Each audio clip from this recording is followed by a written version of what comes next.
Oye, y hablabas del soundtrack de la Guerra Fría y el soundtrack de la Guerra de Vietnam. ¿Qué otras canciones irían ahí?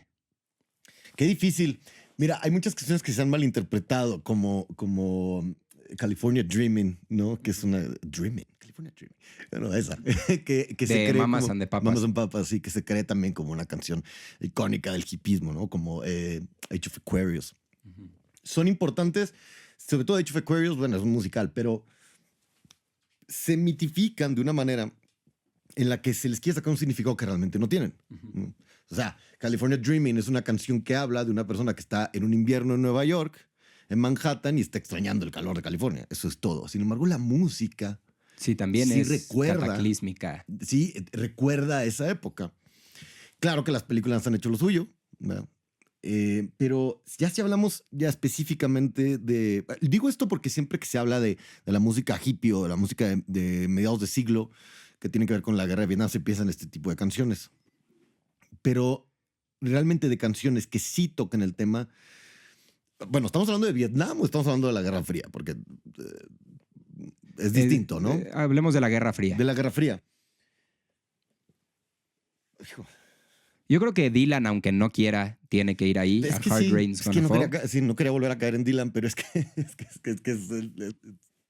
Sí, es la sí. obviedad, pero también es el máximo icono de eso, ¿no? Las bandas icónicas de la cultura occidental que tenemos en esa época incluyen a Led Zeppelin, Pink Floyd en una etapa temprana, The Animals, The Kings, Black Sabbath. Bueno, es que, bueno, sí, claro, War Pigs, por ejemplo, de Black Sabbath, ¿no? Pero esos son principios de los 70s. Es que yo creo que ya para mediados de los... Por eso estamos hablando de los 60s, porque mediados de los 70s ya no es... Ya la Guerra Fría, sí... A ver, primero que nada, la guerra de Vietnam acaba, ¿qué año? ¿74, 75 por ahí? Nixon, ¿no? Siendo presidente. Entonces, la Guerra Fría ya realmente la estaba ya ganando un bando. Esa es la realidad, nos guste o no. Ni modo, muchachos. Y ya no se hablaba de esos temas, ya no era tan palpable. Creo que más bien son los 60s. Entonces, poner a Led Zeppelin, digamos, en como este soundtrack de la Guerra Fría, no lo pondría tanto porque no... Creo que la influencia que en ellos jugó la Guerra Fría no fue tanta como sí lo hubo en los artistas de los 60s. Sí podríamos hablar de Yardbirds, ¿no? Donde tocaba Jimmy Page, porque es anterior. Pero ya para ese momento se había desdibujado todo esto. Y vuelvo a lo mismo. Creo que también el tema del sueño hippie se había ya apagado con Altamont y con Manson. Y entonces viene ya otra etapa en la música, que te mencionaste tú a Black Sabbath, que también decían, bueno, ya estamos cansados del hippismo, ¿no? Ya Sí, sí. del amor y paz. No, a ver, aquí en los, ¿cómo se llaman? En los, en Birmingham, pues no tenemos el sol de California, ¿no? Y no podemos estar hablando de San Francisco, de que la vida es muy bonita, pues no. Entonces ya vienen otras influencias, que es otro tema. Pero entonces se cae ese sueño, se cae completamente el sueño hippie, el sueño del verano del amor, de las comunas, de todo. Dura muy poco. Sin embargo, ¿qué influencia tuvo? Que hasta la fecha es poderosísimo. ¿Habrá durado 4 años? Ujú. Y se me hace mucho. A mí sobre la caída del sueño hippie, de la cultura amor y paz, creo que lo que más rescato y lo que más me gusta es algo que pasó. Es un artista que se desarrolló de forma contemporánea a ese sueño hippie y a todo ese movimiento del 68, que es Frank Zappa. Yo creo que Zappa aportó una figura importantísima para ese momento, para esa cultura y para esa música, en el sentido de que fue como el reality check un poquito. Y es el que decía, ay, sí, todo amor y paz, pero ustedes en el fondo son humanos cochinos como el resto, ¿no? Sí. Y creo que él obviamente no mató a la cultura hippie, él siempre estuvo en contra de la cultura hippie, pero le cantó a los hippies. Él fue un paralelo, ¿no? Fue un paralelo.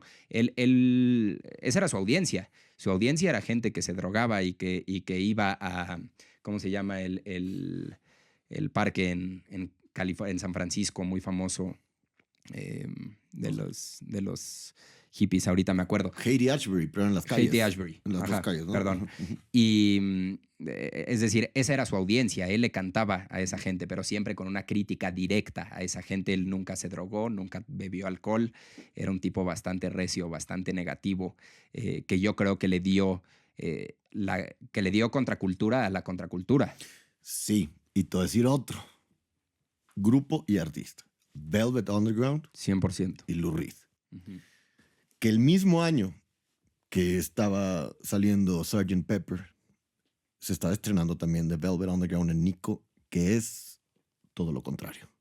Y hablando de cosas que hasta la fecha son bastante controversiales, lo siguen siendo, y era, como muy bien lo dijiste, esta otra contracultura de la contracultura. Sí, claro. Sin duda, sí existían estas otras propuestas y estas otras versiones de lo que está sucediendo en el mundo.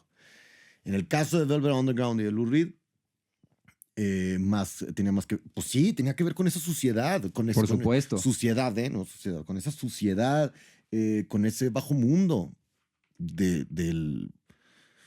pues de las drogas, obviamente, pero las drogas vistas de otra manera. No eran las drogas, para empezar, eran otro tipo de drogas. Sí, sí. Y además, vistas de una manera realmente decadente y no como una posibilidad de unión fraternal. Por supuesto. ¿No? Utópica. Ajá, sin necesariamente demonizarlo. Claro. Pero otro punto de vista más real. Ajá. Sí. Y creo que es interesante porque este punto en los Beatles y en otras bandas es todo es sol, todo es belleza, todo es fraternidad, amor.